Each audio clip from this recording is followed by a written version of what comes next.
मुस्तफ़ाबाद इलाके के चांदबाग की गली नंबर 2 का रहने वाला शहजाद आलम 14 तारीख की सुबह में हस्ब मामूल जैसे घर से जाता था, इसी तरीके से यहाँ चांदबाग से पीतमपुरा गया था। वहाँ वो एक सैलून में काम किया करता था, लेकिन वापस घर में नहीं लौटा। 14 तारीख की रात को जब वो वापस आ रहा था काम से लौट करके, तो उसकी अपने किसी रिश्तेदार से बात हुई थी। सिग्नेचर ब्रिज तक वो पहुँच चुका था, लेकिन उसके बाद उसका कुछ नहीं पता था। उसके फ़ोन से कोई संपर्क नहीं हो पा रहा था और घर वाले ढूंढ रहे थे। हमने भी हिंदुस्तान लाइव पर उसकी गुमशुदगी की, उसकी जो मिसिंग पोस्टर था वो आप लोगों के साथ साझा किया था। लेकिन आज शाम को अचानक उस वक्त की जब घर वाले ढूंढ ही रहे थे पिछले 3 दिन से बराबर, कभी कहीं थाने में, कभी किसी चौकी में, कभी किसी रिश्तेदार के यहाँ, जो जहाँ बता रहा था वहाँ जा रहे थे।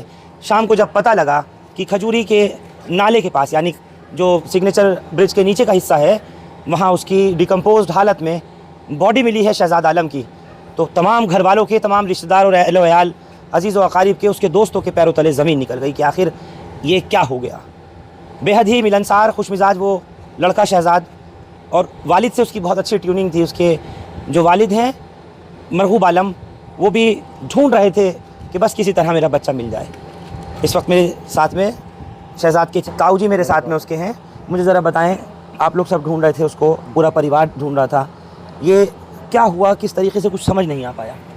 पता ना सर कैसे हुआ। हम तो परसों सुन के आए यहाँ पर गांव से, अपने भाई साहब ने फ़ोन करा ऐसे हमारा बच्चा नहीं मिल रहा, तो हम सुनकर आए परसों। तो कल देखा, जाके देखा तो उसकी हालत बहुत गंभीर थी, मतलब लाश मिली उनकी वहाँ पर नाले के नीचे। बहुत बड़ा देखा नहीं गया सर, बस उस बच्चे का कातिल पकड़वा दो, हमें इंसाफ चाहिए और कुछ ना। अभी तक कुछ पता लग पाया कुछ?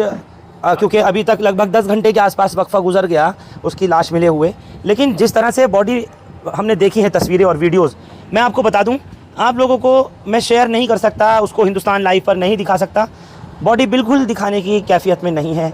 विचलित कर सकती हैं वो तस्वीरें, जिस तरीके से नाले में उसको निकाला जा रहा है, उसकी वीडियोज़ बनी हैं, उसके फ़ोटोग्राफ जो है वो इंटरनेट पर, व्हाट्सएप वगैरह पर वायरल हो रहे हैं, लेकिन मैं नहीं दिखा सकता। वो किसी के भी दिल पर असर कर सकती हैं, इतनी बस कैसी तस्वीरें हैं वो। ये मंगलवार की सर, मंगलवार की बात है, ये रात की 11 बजे के टाइम की, 14 तारीख की हो रही थी, मंगलवार की बात है। तो हमारे भाई साहब ने फ़ोन करा वहाँ पर लड़के के पास, वो कह रहा पापा मैं सिग्नेचर पे हूँ, 10 मिनट में मैं घर वापस आ रहा हूँ। आखिरी बात उसकी अपने वालिद से ही हुई थी? जी जी जी, उनसे बात हुई, उनके लड़के से बात हुई थी, महफूज आलम से। सबसे आखिरी बात जो हुई थी उनके लड़के से बात हुई थी कि मैं 10 मिनट में घर पर वापस आ रहा हूँ। उन्होंने आधे घंटे तक वेट करा, आधे घंटे के बाद नहीं आया तो फिर उन्होंने कॉल करी। कॉल करने के बाद जब कॉल करी तो स्विच ऑफ जा रहा, जब से लेकर अभी तक स्विच ऑफ ही गया था उसका। फिर उसके बाद में तहकीकात करी, वहाँ पे गए दयालपुर थाने में।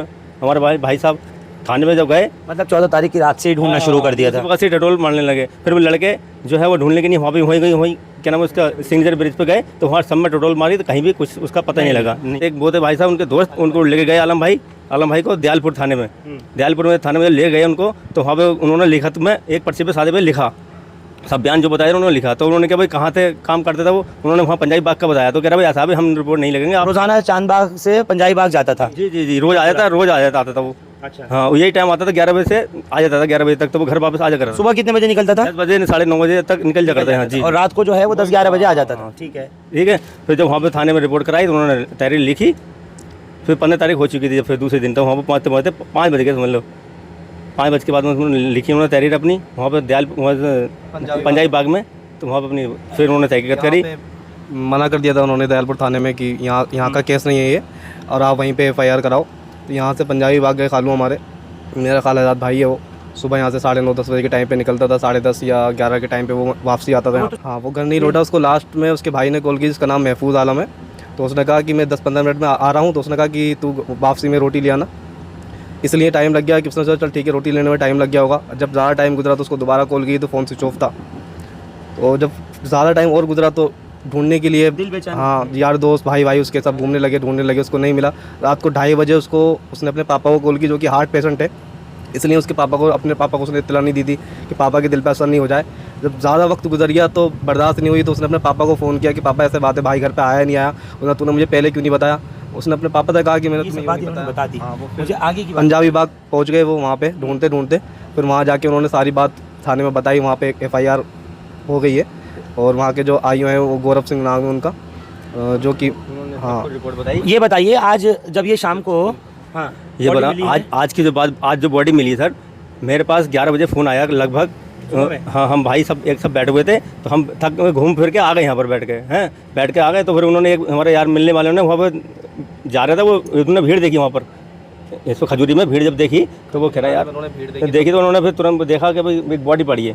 तो फिर मेरे पास फ़ोन करा उन्होंने, जब फ़ोन करा उन्होंने कहा भाई ऐसा ऐसा भाई तुम्हारी एक बॉडी पड़ी है किसी की, अब तुम देख लो तुम्हारी जो वहाँ भीड़ लगी थी उन लोगों ने कहा देख लो एक बार। हाँ, उनमें से एक हमारे मिलने वाला था उसमें, उन्होंने देखा यार भीड़ लग रही है, देख तो लो क्या है, काय की भीड़ लग रही है, उसमें देखा तो बॉडी थी। फिर मेरे पास तुरंत फ़ोन कराना कि ऐसे ऐसे वो एक बॉडी है। मैंने कहा ये बता हुलिया कैसा उसका, तो उन्होंने बताया ब्लैक कलर का इसका बैग है और ब्लैक कलर के जूते हैं और ब्लैक कलर की इसकी शर्ट पहनने आया। तो मैंने कहा फिर वही है बाबा।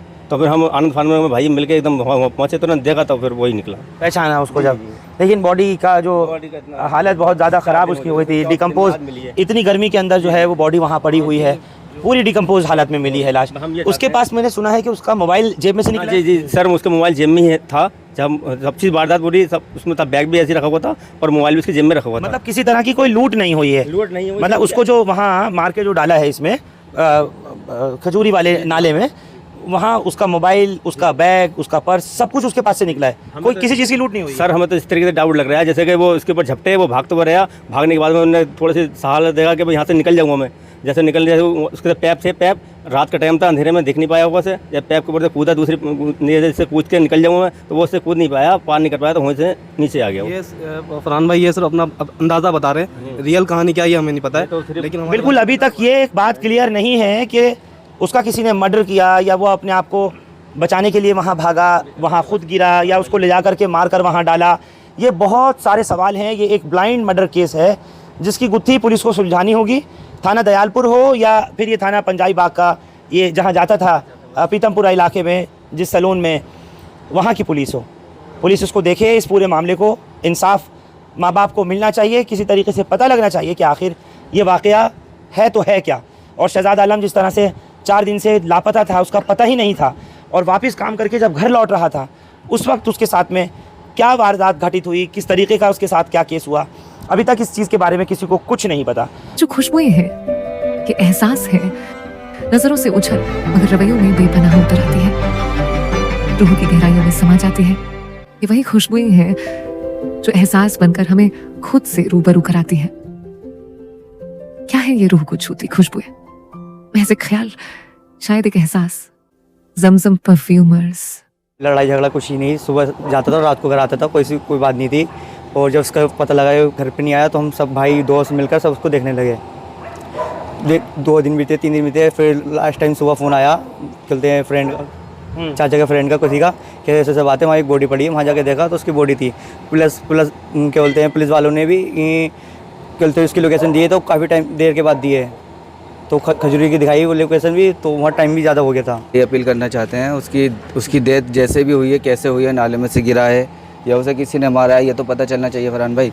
वो कल सुबह यहाँ से अपने गांव चले जाएंगे, उसके बाद ये केस हल्का नहीं पड़ना चाहिए। हमें ये पता चलना चाहिए कि हमारे भाई को किसने मारा या कैसे मारा, वो ये पता चलना चाहिए हमें। इसी कंडीशन में उसकी बॉडी मिल गई, हम शॉक्ड हो गए और बाकी अपने आप को संभाल नहीं पाए। ऐसा सोचा भी नहीं था कि ऐसे हो जाएगा हमारे भाई के साथ। माँ की क्या हालत है उसकी? माँ की हालत बहुत ज़्यादा बेकार है, गंभीर हालत में है, वो बात भी नहीं करना चाहती, सदमा बर्दाश्त नहीं कर पा रही वो। ये बिल्कुल एक मर्डर मिस्ट्री है, इसका केस का खुलासा होना चाहिए।